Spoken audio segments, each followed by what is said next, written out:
Por eso es que no debemos dudar de Dios. Comparado todo esto con lo que nos sucede a nosotros hoy en día, creo que todos llegaremos a la misma conclusión. Lo que le sucedió a este pueblo no es muy diferente a lo que nos sucede a nosotros también en la actualidad. En muchísimas ocasiones nos comportamos igual que este pueblo. Dios quería que este pueblo le sirviera de bendición al mundo, que ellos fueran el ejemplo a seguir, que ellos confiaran en Dios, pero ellos no lo hicieron.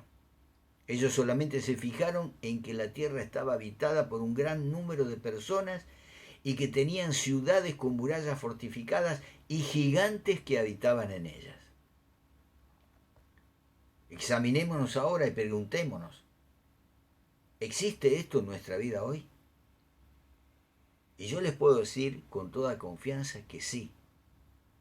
Y existen muchas personas que hacen igual que hizo el pueblo de Dios en ese instante.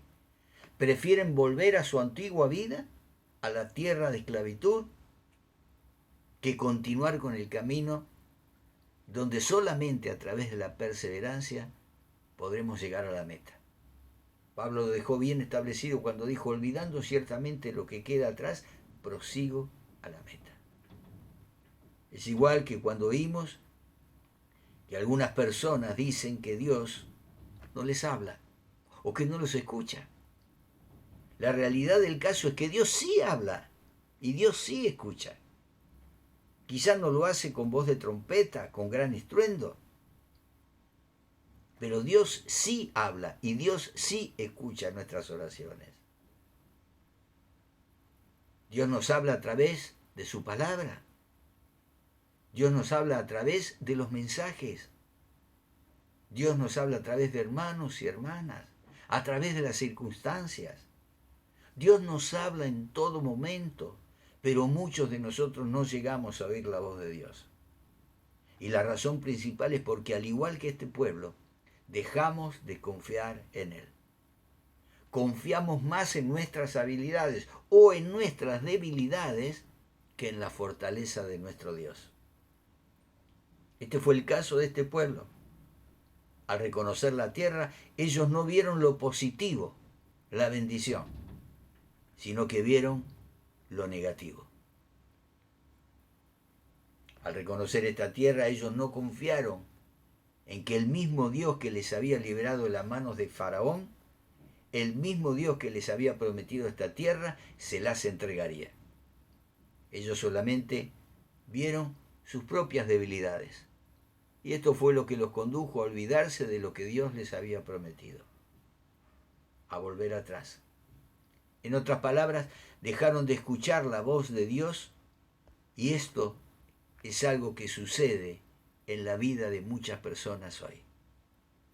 Sin embargo, cuando escuchamos atentamente la voz de Dios en nuestra vida y la obedecemos, tenemos la promesa de que todo cristiano fiel recibirá bendición sobre bendición.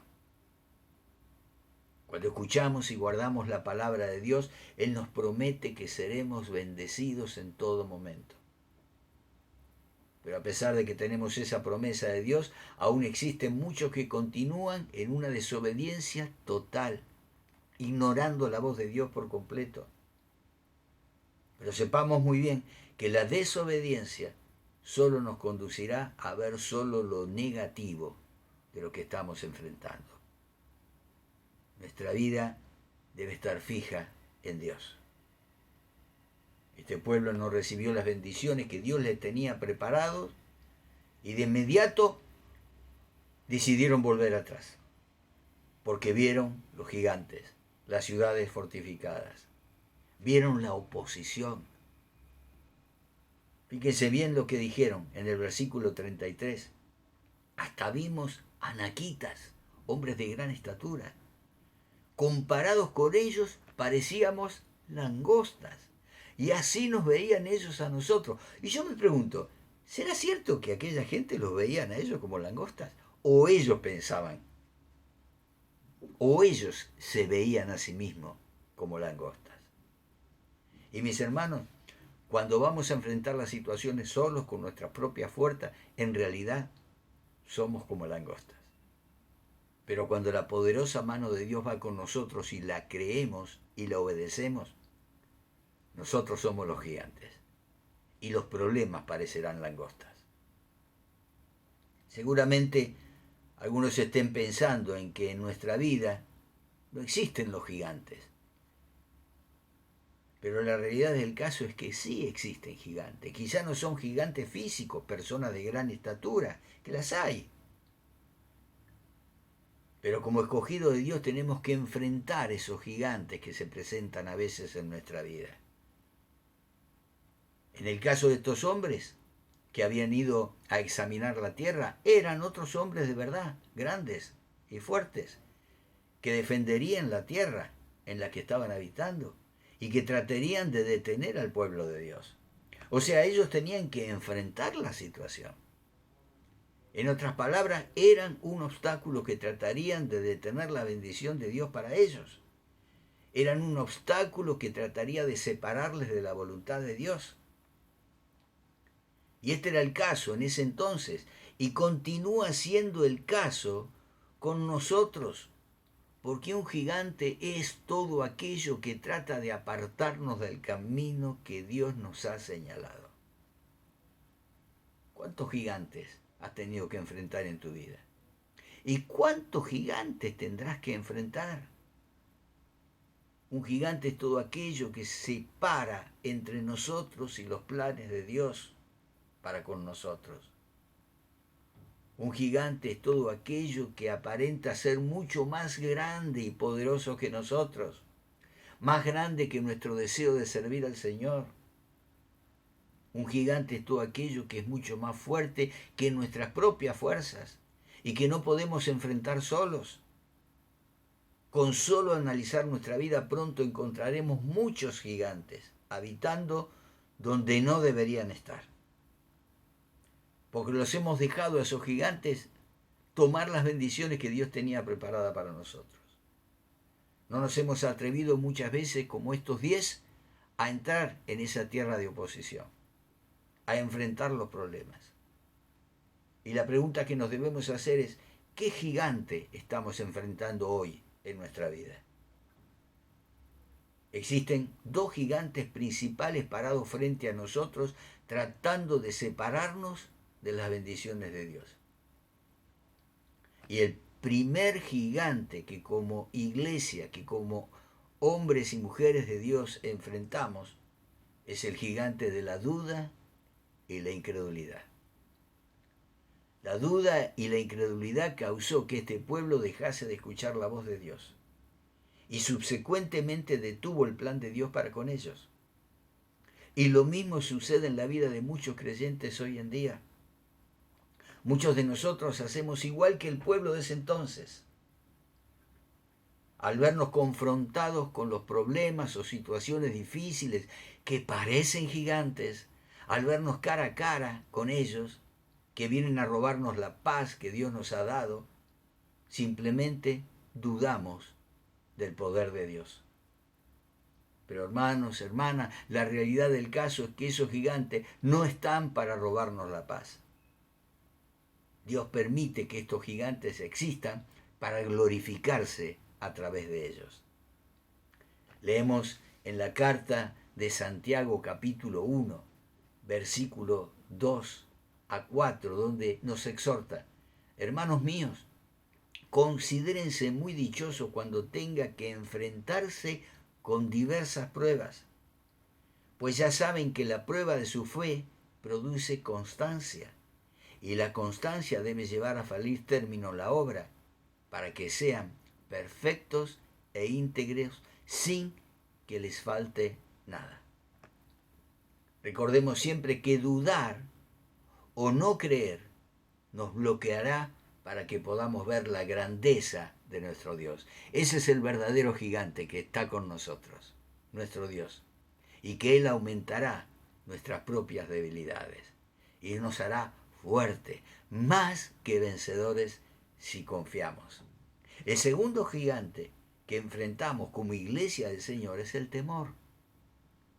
En el caso de este pueblo, el temor por las ciudades fortificadas, el temor de los habitantes, el temor de los gigantes fue mucho mayor que las promesas de Dios.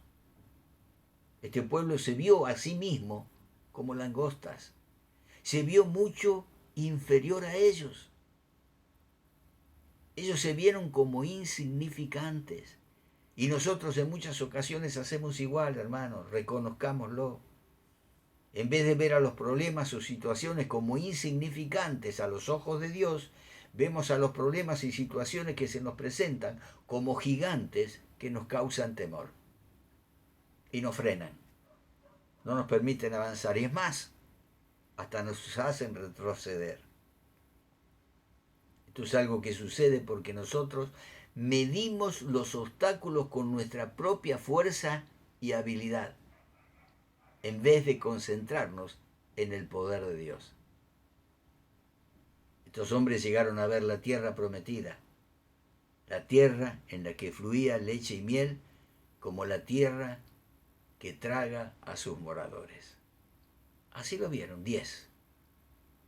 En vez de ver la tierra como lo que era, la promesa y bendición de Dios, estos 10 la vieron como una maldición que acabaría con ellos. Y esto es una gran diferencia, ¿verdad? Pero el temor causa esto mismo. El temor causa que veamos las cosas completamente opuestas a lo que son. El temor nos priva de que veamos las bendiciones de Dios. Pero recordemos que el temor no proviene de Dios. Pablo escribe en su segunda carta a Timoteo capítulo 1 versículo 7, porque no nos ha dado Dios espíritu de cobardía, sino de poder, de amor y de dominio propio. Y luego el apóstol Juan escribe en su primera carta, capítulo 4, versículo 17 y 18, en el amor no hay temor, sino que el amor perfecto echa fuera el temor. El que teme espera el castigo, así que no ha sido perfeccionado en el amor. Mis hermanos, mis hermanas, el temor es un gigante que busca detener que recibamos las bendiciones de Dios, y ese gigante debe ser derrotado.